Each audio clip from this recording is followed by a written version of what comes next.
ఈరోజు ఇక్కడికి వచ్చిన తెగువ అంటే ఏమిటి, వైఎస్ఆర్ కాంగ్రెస్ పార్టీకి సంబంధించిన కార్యకర్తల్లో తెగువ అంటే ఎలా ఉంటుంది అని చెప్పి రాష్ట్రానికి చాటి చెప్పిన నా అక్క చెల్లెమ్మలకు, నా అన్నదమ్ములకు అందరికీ కూడా సెల్యూట్ చేస్తాను.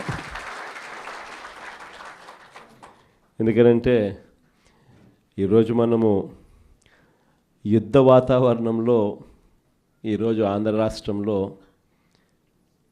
ప్రజలు బ్రతుకుతూ ఉన్న పరిస్థితులు కనిపిస్తూ ఉన్నాయి. ఇలాంటి దుర్మార్గమైన పాలన, రెడ్ బుక్ పాలన బహుశా ఎప్పుడు కూడా ఆంధ్ర రాష్ట్రంలో గతంలో ఎప్పుడు చూసి ఉండదు. అలాంటి పరిస్థితుల మధ్య ప్రజాస్వామ్యాన్ని ఖూనీ చేయడం అంత సులువు కాదు. ప్రజల్లో వ్యతిరేకతను గొంతు పట్టుకొని నలపడం అంత సులభం కాదు. ఇచ్చిన మాటను, మేనిఫెస్టోలో చెప్పిన మాటలను నిలబెట్టుకోకపోతే నీ తోలు తీస్తాం అని చెప్పగలిగిన సత్తా వైఎస్ఆర్సీపీకి ప్రతి గ్రామం నుంచి ఆ కార్యకర్త లేస్తాడు అని చెప్పి చాటి చెప్పాం. మీ తెగువకు మరొక్కసారి సెల్యూట్ చేస్తూ అడుగులు కార్యక్రమాన్ని ముందుకు తీసుకొని పోతా ఉన్నాం. ఆశ్చర్యం కలిగించే విషయాలు, ఎందుకనంటే ఎక్కడ కూడా ఈ జరిగే ఈ ఎన్నికల్లో తెలుగుదేశం పార్టీకి ఎక్కడ కూడా బలం లేదు.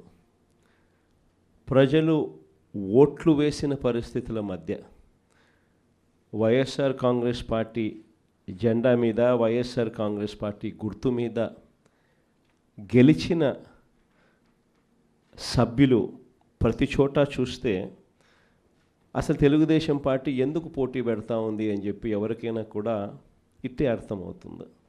ఇంకా తిరుపతి రూరల్కి సంబంధించి చంద్రగిరి నియోజకవర్గంలో, అంటే చంద్రబాబు నాయుడు సొంత నియోజకవర్గం, చంద్రబాబు నాయుడు ఇల్లు ఎక్కడుందంటే ఇక్కడే, ఇదే చంద్రగిరి నియోజకవర్గంలోనే చంద్రబాబు నాయుడు ఇల్లు. ఆయన మొట్టమొదటిసారిగా చంద్రబాబు నాయుడు గెలిచిందే ఇక్కడే, మళ్ళీ ఓడిపోయింది కూడా ఇక్కడే. అక్కడ బీసీలు డామినెంట్గా ఉన్న ఆ ఏరియాలో బీసీలకు ఇచ్చి సామాజిక వర్గాన్ని పైకి తీసుకొని రావాలి అని చెప్పి ఎవరైనా చూస్తారు, కానీ అక్కడ బీసీలు ఎక్కువగా ఉన్నారు. వాళ్ళల్లో ఆర్థిక స్థితిగతులు సరిగ్గా ఉండవు. కాబట్టి ఈయనైతే ఆర్థికంగా సౌండ్గా ఉంటాడు, బీసీలను ఎప్పుడూ కూడా తొక్కి పెట్టచ్చు అని చెప్పి అక్కడికి పోయి అక్కడ పాగా వేసినాడు. నిజంగా ఏ తెలుగుదేశం కార్యకర్త కూడా ఇళ్ళకి వెళ్ళి వాళ్ళ గ్రామాలలో వాళ్ళు తిరుగుతూ వాళ్ళ గ్రామాలలో ఉన్న ప్రజల ఇళ్ళకు వెళ్ళి బాగున్నారా మీరు అని పలకరించే ధైర్యం చంద్రబాబు నాయుడు గారికి సంబంధించిన ఏ కార్యకర్తకు లేదు.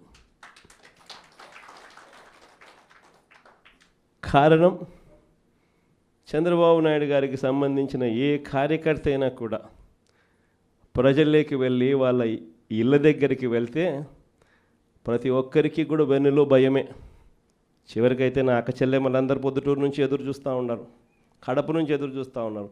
ఏదో ఉచితంగా బస్సు వస్తుంది, ఏదో విశాఖపట్నం పోయి రావచ్చు కదా, పొద్దున పోయి సాయంత్రానికి వెనక్కి రావచ్చు కదా అని చెప్పి అటువంటి చిన్న చిన్నవి కూడా పట్టించుకోవడంలా, దానికి కూడా దిక్కులేని పరిస్థితిలో ఈరోజు రాష్ట్రంలో పరిపాలన సాగుతూ ఉంది.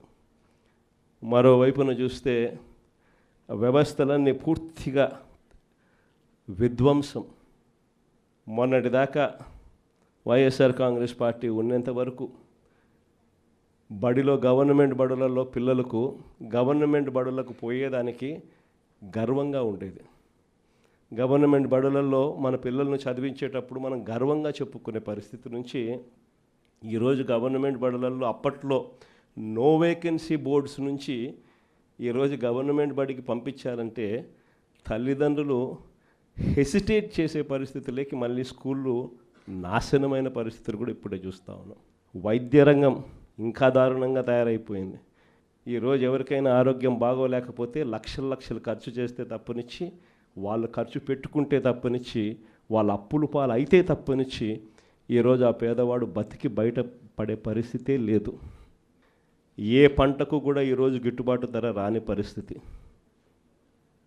ఉచిత పంటల బీమా గాలికి ఎగిరిపోయింది. ఈ క్రాప్ బుకింగ్ ఎక్కడుందో ఎవడికి తెలియని పరిస్థితి. రైతుల పరిస్థితి ఈరోజు రోడ్డున పడి రైతులు అల్లాడుతూ ఉన్నారు. పెట్టుబడి సహాయం కింద కనీసం జగన్ ఉంటే 13,500 ఇచ్చేవాడు. జగన్ పోయాడు, 26,000 ఈయన ఇస్తానన్నాడు. ఆ 26,000 కూడా గాలికి ఎగిరిపోయింది అని చెప్పి ప్రతి రైతు కూడా చంద్రబాబు నాయుడు తిట్టుకుండా తిడతా ఉన్న పరిస్థితి కనిపిస్తూ ఉంది. వ్యవస్థలు పూర్తిగా అధ్వానమైన పరిస్థితులకి నీరుగారి. ఎక్కడా కూడా పెన్షన్ల విషయానికి చూస్తే ఈయన ముఖ్యమంత్రి కాక మునుపు 66,60,000 పెన్షన్లు. ఈ రోజుటికి 12 నెలల్లో జరిగిన పెరుగుదల ఏమిటి అని అంటే 4 లక్షల పెన్షన్లు తీసేయడం. పెరగాల్సింది పోయి ఒక కొత్త పెన్షన్ ఇవ్వకుండా 4 లక్షల పెన్షన్లు ఊడగొట్టడం. ఇది చంద్రబాబు నాయుడు చేసిన ఘనత. మరోవైపు కరప్షన్ చూస్తామా అంటే విడి కరప్షన్. ఏ గ్రామంలో చూసినా కూడా పక్కనే బెల్ట్ షాప్ కనిపిస్తుంది. గుడి పక్కన, బడి పక్కన, ఇంటి పక్కన బెల్ట్ షాపే కనిపిస్తుంది. ఏ బెల్ట్ షాప్లో చూసినా కూడా షాపుల కన్నా 20 రూపాయలు, 15 రూపాయలు బాటిల్కి ఎక్కువ రేటుకు అమ్ముతూ ఉన్న పరిస్థితి మన కళ్ళ ముందునే కనిపిస్తుంది.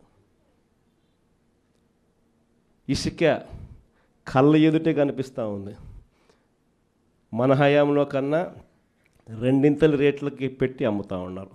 మన హయాంలో ఉన్న గవర్నమెంట్ కన్నా ఆదాయం వస్తాను నేను. ఇప్పుడు గవర్నమెంట్కి రూపాయి ఆదాయం లేదు. రేటు చూస్తే మనకన్నా 1.5 రెట్లు 2 రెట్లు ఈ రేట్లు ఎక్కువతో అమ్ముతూ ఉన్నారు. మట్టి మైనింగు, నియోజకవర్గంలో ఏదైనా పరిశ్రమ